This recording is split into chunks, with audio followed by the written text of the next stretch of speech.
The La Crosse Public Library Archives presents Dark La Crosse Stories, a series in collaboration with the La Crosse Tribune, featuring the seedier side of La Crosse, Wisconsin's history. These true stories are reflections of their time and place in history. The intent is not to diminish the human suffering that may have resulted from these events, but to bring light to ways in which people in the past experienced life. The city of La Crosse and the locations where these stories took place occupy part of a vast network of the ancestral lands of the Ho-Chunk, and we thank our Ho-Chunk community members and their ancestors for their stewardship of this area's land and history.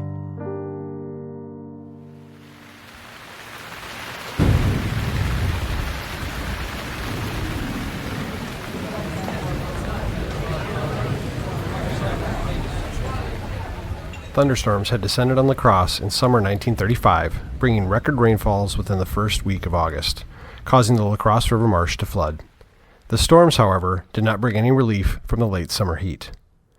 The country was in the midst of the Great Depression. The Works Progress Administration had just launched in May of 1935, but prior to that, La Crosse had already seen some improvements to its public works. Plans for a new airport were finalized earlier in the decade, and a new causeway was constructed in 1932, creating another travel route to the north side of La Crosse. Prohibition had been over for more than a year and a half, and many breweries reopened in March of 1933. It was a time when there was a sense of shedding all that was old-fashioned. Many homes and buildings were being modernized. Yet there was one vital remnant of the horse and buggy days that remained: the Old Wagon Bridge. It had served the region since its dedication on July 4, 1891. The wail of the whistle which signaled the opening of the swing span to allow riverboats to pass was a familiar sound every day. The night of August 8, 1935, however, the age of the bridge was the last thing on anyone's mind. That night, the city's largest hotel, the Hotel Stoddard, was celebrating its own modernization. In its new Crystal Room, current and former hotel backers were lauded and entertained by local politicians and a vaudeville act. Carl Shetley was a purchase agent for the La Crosse rubber mills and was out that evening at the Hotel Stoddard with his buddies: Augie Grams, president of Grams Feed Mill, and Don Gray, manager at Dorflinger's department store. That would be the night that the Crystal Room of the Hotel Stoddard opened after an extensive renovation. You know, that great big dining room, all those crystal chandeliers and stuff. They had a great big party, and we were at it. Augie Grams, Don, and myself. We had a room upstairs of the hotel to take care of a little extra pursuit, like when you wanted a drink and there wasn't one available readily downstairs. So somewhere in the neighborhood of midnight, we said, yeah, let's not do any more drinking. Let's go get some food, and maybe down to 3rd Street to the Harmony Cafe. You know, maybe we can get the night cook to make us some pancakes. Well, we get down there, and the cook says, I can't make any pancakes now. I don't have the stuff here. Well, we all wanted some pancakes, so Augie said, if I go down to the mill and get some whole wheat pancake flour, would you make them for us? Well, the cook hemmed and hawed and finally said, yeah, okay, go ahead and get it. So we go down to Augie's place, which is right at the foot of the bridge, you know, the old Graham feed mill there. Elsewhere in town, bars, restaurants, and movie theaters offered musical acts and air conditioning to bring folks in. Thanks to the Wagon Bridge, La Crescent was only a hop, skip, and a jump away, and the Bonton nightclub offered live entertainment every Thursday and Saturday night. That's where some friends who knew each other from the U.S. Army Corps of Engineers decided to spend their evening. I'd been working on the lock and dam up in Trempealeau. One of the guys I worked with, Frank Landrew, who lived in La Crosse, mentioned this place in La Crescent, the Bonton Club. Rube Tronson was playing there with his Texas Cowboys, and I had just made the rank of captain the week before. I drove Frank and his wife, Ethel, and their friend, Marceline Patrow, in my 1932 Auburn sedan. Well, it'd been a while since they'd been out for a night on the town, and we stayed out pretty late. We probably left the nightclub about 1 a.m. to head back to La Crosse and get a bite to eat. We got across the Pike Road on the Minnesota side to Pettibone Island just fine. As I approached the bridge, I must have drifted to the side a little too much. The wheels climbed the curb, I believe. There is a curb there, isn't there? I lost control of the car and we crashed into the steel girder. The smash didn't seem so terrific, but Immediately, we began to fall. After being forced 14 feet up the angled girder due to its speed, the sedan sheared off 13 bolts and a reinforcing plate from the girder, causing it to break apart. The car fell 40 feet into the river. As the collapse happened, witnesses camping on Pettibone Island reported hearing an awful ripping, crumpling sound, and then seeing a blue streak of light shoot across the sky as the electrical and telephone wires were wrenched apart, plunging the scene in darkness. Augie was just unlocking the door to the mill when a couple of cops ran across the bridge. Augie locked back up and we ran after, caught up to him and says, what happened? What's the score? Bill Bowman told us the bridge fell in. What are you talking about? The bridge fell in. Well, we got a call that the west end is down. We followed Officer Bowman onto the bridge, and sure enough, it was. There was this one character in the water, and all he was doing was just screaming. Nothing coherent.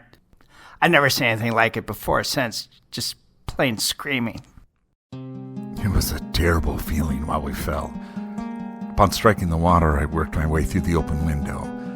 Miss Patro followed me. I swam up to the surface, looking left and right for Frank and Ethel. I helped Miss Patro to find something to hold on to. It was so dark. I waited and watched, praying that I might see one or both of the Landrews come up. I couldn't go down. I yelled for help for anyone who would hear me. We hung on some of the fallen bridge. I think we were both in shock. I don't remember how long we yelled for, but it felt like forever before help arrived. At 1:40 a.m. on what was now August 9th, Officers Boma and Britton responded to the scene. Officer Boma, with help from onlookers, pulled 2 bodies from the car. Boma swam over to the car and opened it up and got out one person. Then another handed him over to me, and I handed him over to someone else, and they would work on them. They tried to revive them, but nothing. Neither of them. They'd been under too long. 15 minutes would have made a big difference there, saving those lives. Ethel and Francis Landrew were dead, their 2 children left orphaned. As their bodies were taken away and Captain Blinn and Miss Patro were taken to the hospital, the tired bystanders dispersed. My wife had gone home earlier with some of the other girls from the hotel, and after this was all over, well, see, I had a white suit on, blood on it, blood on my tie, on my shirt, and I traipsed in at 4 a.m. or something like that. The birdies were singing, and Harriet sees me. "Where have you been?" "Oh," I said, the bridge fell in." "Now stop that," she said, and I'm telling the truth. And I turned on the light, and I says, "Look, I helped pull some of the people out." Captain Blinn and Miss Patro sustained some minor injuries and spent a brief time in the hospital. Captain Blinn testified at a coroner's inquest on the following Monday. He explained in detail how the evening unfolded, with the group of 4 starting out at 10 p.m. at Wick's nightclub, then heading to the Bonton nightclub in La Crescent, and deciding to head back to La Crosse for chop suey at Walt's place. Blinn was unfamiliar with the nuances of the road, and the fact that it curved toward the approach to the bridge may have contributed to the car jumping the curb and climbing the girder. Blinn testified that neither he nor any of the others were intoxicated. Ultimately, the jury absolved Captain Blinn of criminal negligence. I couldn't stop thinking about their kids, Frank Jr. and Charmaine. Like me, Frank was used to moving wherever the orders took him. I was from Indiana. Frank and Ethel were originally from New Orleans. They had been in La Crosse only a short while. They had no family nearby. I heard that their aunt and uncle in New Orleans took the kids in. Later, in 1945, my work took me to New Orleans. I made sure to pay my respects. Charmaine was almost out of high school then and had decided to attend her father's alma mater, Tulane University. She later became a nurse. Frank Jr. went on to have a large family and work as a plumber. I focused on my career with the Army Corps of Engineers. Moved around quite a bit working on many infrastructure projects around the country. Spent a long time in the Aleutian Islands at the end of World War II. I helped build an airfield there. Through it all, I never forgot that night in La Crosse. As the sun came up to shine light on the extent of the damage, focus shifted away from the tragedy to restoring connections across the Mississippi. The Wagon Bridge was the only bridge crossing the river for 30 miles, and that Friday morning travelers hoping to get across were in for a big surprise. While a ferry service was improvised, a flurry of telegrams was dashed out from the Chamber of Commerce. Governor La Follette was informed of the collapse, while a meeting was called via telegram to be held in the Willow Room of the Stoddard Hotel at 1 o'clock that very afternoon. This was the start of the Citizens Bridge Committee. 50 area businessmen met and heartily agreed that while repairs could be made to the 131-foot span that was now resting in the Mississippi, ultimately a completely new bridge was needed. Securing funding and constructing a bridge that would endure for much longer than the wagon bridge did would take time and careful coordination. In the meantime, a new span was constructed over the course of 11 days. 4 pile piers would support this span, which was decked with timber planking and included wheel guards. 4 years and $1.5 million later, the largest project the State Highway Department had ever undertaken was complete. On September 23, 1939, 15,000 people enjoyed a day-long celebration, beginning with a parade and ending with a candlelit regatta on the river with fireworks. Mayor Joseph Ricotta led the ribbon cutting at noon, and a procession of vehicles with Governor Julius P. Heil in the first car drove over the bridge for the first time. As they crossed, the familiar whistle sounded and the swing span of the Old Wagon Bridge was opened for the last time. A ceremonial casket was tossed off the edge to symbolize the end of the old bridge's life. The new bridge is now nearly 90 years old. It's had improvements over the years, including a major addition in 2004 of a second span to accommodate 2 lanes of traffic in either direction. Today, the bridge is the responsibility of the state of Wisconsin, but must meet federal safety standards which were updated in 1991. Following the disastrous collision of a barge with the Francis Scott Key Bridge in Baltimore in 2024, the Wisconsin Department of Transportation stated that Wisconsin's bridges over the Mississippi were safe and expressed confidence that should a collision happen now, that the bridge would be able to withstand it.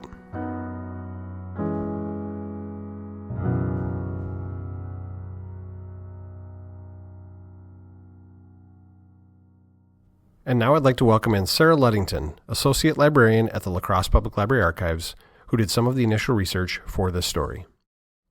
Concern over the wagon bridge did not begin after the tragic night that you just heard about. Its age and the wear and tear on it had often been a topic of conversation at the time. A paint job in 1930 was viewed by some as merely a Band-Aid over a larger problem. There had been reports of sagging at both ends of the bridge and rust and scale on the ironwork. One local paper referred to it as the Wagging Bridge.